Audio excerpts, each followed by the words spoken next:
Rəqsanə İbrahimzadə məlumatı çatdıracaq. Rəqsanə, yenidən səni salamlayıram. Buyur, söz səndədir.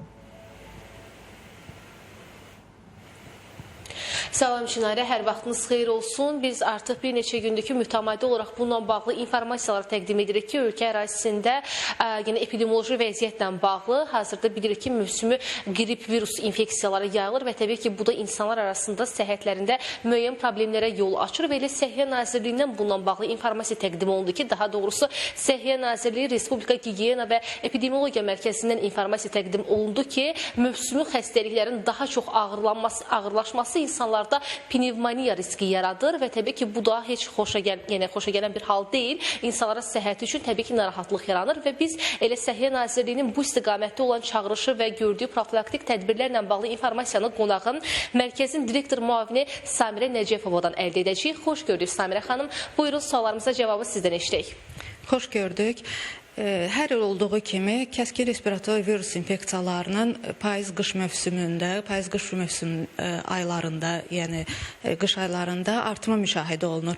Və kəskin respirator virus infeksiyaları artımı xüsusilə insanlar arasında bu ajatajı yaradır. Amma qeyd edim ki, bu hal hər il müşahidə edilir və qrip və digər respirator virus infeksiyalarının artımı ayrı-ayrı hallarda insanlarda pnevmoniya xəstəliyini gətirib çıxara bilir. Bu da ayrı-ayrı hallarda ola bilər. Bu nədən əmələ gəlir? Yəni, respirator virus infeksiyasına yoluxan insan vaxtında müalicə etmirsə, özünə müalicə ilə ev şəraitində məşğul olursa və bu zaman immun sistemi zəiflənməsi nəticəsində pnevmoniya xəstəliyi yaranır insanda.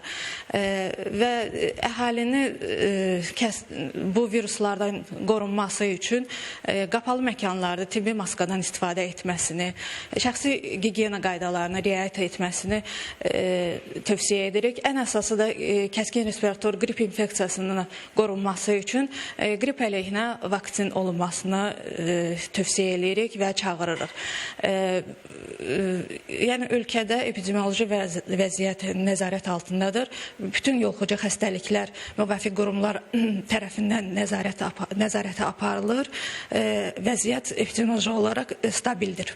Təşəkkür edirəm informasiyaları bizlə paylaşdığınız üçün və elə aydın oldu ki, Səhiyyə Nazirliyi məhz bu istiqamətdə profilaktik tədbirlərə davam edir və indiki məqamda da hazırda ölkə ərazisində epidemioloji vəziyyət tam nəzarətdədir və elə bu virus infeksiyalarının yoluxmamağın və qorunmağın, əgər yoluxarıqsa, daha yüngül keçirməyin əsas yolu da məhz elə peyvəndləmədən keçir və elə Səhiyyə Nazirliyi də mütəmadi olaraq bu istiqamətdə çağırış ünvanlayır ki, insanlar peyvəndləməyə üst tutsunlar. Çünki yoluxulan zaman elə kifayət qədər böyük bir faiz göstəricisində məhz peyvəndləmə bizi bu virus infeksiyalarından qoruyur. Amma təbii ki, ən başda da yoluxmamaq üçün mütləq şəkildə gigiyenik qaydalara əməl etmək tövsiyə olunur. Çatdıra biləcəklərimiz isə bu qədərdir. Sözü yenidə sizə ötürürəm. Təşəkkürümü bildirirəm Rəqsanə. Son günlərin ən aktual problemlərindən biri də deyə bilərik.